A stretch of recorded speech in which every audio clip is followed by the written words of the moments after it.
Kaveri class முடிஞ்சு வீட்டுக்கு போறாங்க. போற வழியில விஜய பத்தியே அப்படியே யோசிச்சுட்டே இருக்காங்க. எதுக்காக எனக்கு அவர் மேல கோவம் வருது, மறுபடியும் அந்த கோவம் சரியாயிடுது. ஒண்ணுமே புரியலையே! நான் ஏன் இப்படி இருக்கேன்? ஒரு வேள அவர எனக்கு புடிச்சிருக்கா? அப்படின்னு சொல்லிட்டு காவேரி யோசிக்கிறாங்க. ஒண்ணுமே தெரியலையே! அப்படின்னு சொல்லிட்டு யோசிச்சுட்டே வீட்டுக்கு போறாங்க. போயிட்டு உட்கார்றாங்க. சாரதா பார்க்குறாங்க. என்ன இவ ஏதோ ஒரு விஷயத்த யோசிச்சுட்டு இருக்கா மாதிரி இருக்கு அப்படின்னு சொல்லிட்டு சாரதா அமைதியா இருக்காங்க. கிட்ட வராங்க. "ஏய் காவேரி" அப்படின்னு கூப்பிடுறாங்க. எதுவுமே கேட்கவே இல்ல. அப்படியே யோசிச்சுட்டே இருக்காங்க. "ஏய் காவேரி ஒன்ன தான் நான் கூப்பிடுறேன்" அப்படின்னு சாரதா சொல்றாங்க. "ஆ சொல்லுமா, ஒண்ணும் இல்லம்மா, என்னம்மா?" அப்படின்னு காவேரி கேட்குறாங்க. "ஏய் கிளாஸ்க்கு போயிட்டு வந்து அமைதியா உட்காந்துட்டு இருக்க. ஏதோ ஒரு விஷயத்த நீ யோசிச்சுட்டு இருக்க. நான் எவ்வளோ நேரமா உன்ன கூப்பிடுறேன். உனக்கு காது கேட்குதா இல்லையா?" அப்படின்னு சாரதா சொல்றாங்க. "அம்மா ஒண்ணும் இல்லம்மா" அப்படின்னு காவேரி சொல்றாங்க. "இல்லையே நீ ஒண்ணும் இல்லன்னு சொல்லும்போது ஏதோ இருக்கா மாதிரி இருக்கு.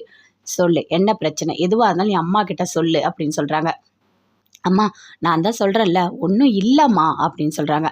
சொல்லிட்டு உள்ள போறாங்க. "இல்லையே காவேரி இப்படி இருக்க மாட்டாளே" அப்படின்னு சாரதா அப்படியே டென்ஷனா யோசிச்சுட்டு இருக்காங்க.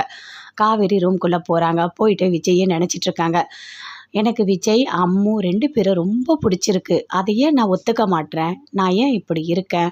அவங்க மேல கோவப்படுறேன், உடனே சரியாயிடுது. அவங்க கூட பேசினா தான் மனசு ரொம்ப சந்தோஷமா இருக்கு.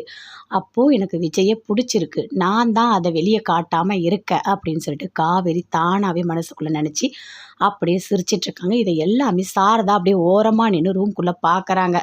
"ஓ! விஜய தான் நீ நெனச்சு சிரிக்கிறா மாதிரி இருக்கு." அப்ப மனசுக்குள்ள விஜய் வந்துட்டாரு. கடவுளே எப்படியாவது காவேரியோட மனச மாத்தி விஜய் தம்பிக்கு கல்யாணம் பண்ணி வச்சிரு. அது போதும் எனக்கு. அவங்க 3 பேரும் சேர்ந்து சந்தோஷமா வாழணும். இதுவரைக்கும் அவங்கள பிரிச்சு வச்சது போதும். இதுக்கும் மேல அவங்க வேண்டாம். பாவம் அவங்க ஒண்ணா சேர்ந்து வாழட்டும். அப்படி ஒரு வாய்ப்ப நீ ஏற்படுத்தி குடு கடவுளே! அப்படின்னு சொல்லிட்டு சாரதா சாமி கிட்ட வேண்டிக்கிறாங்க. காவேரி சிரிக்கிறாங்க. அப்படியே போறாங்க. துணி எடுக்குறாங்க, சாப்பிடுறாங்க. ஆனா எதுவுமே சாரதா கிட்ட பேச மாட்றாங்க. தானாவே சிரிக்கிறாங்க. அப்படியே ரொம்ப ரொம்ப ரொம்ப சந்தோஷமா இருக்காங்க. அப்படியே போறாங்க துணி காய வைக்கிறேன்னு.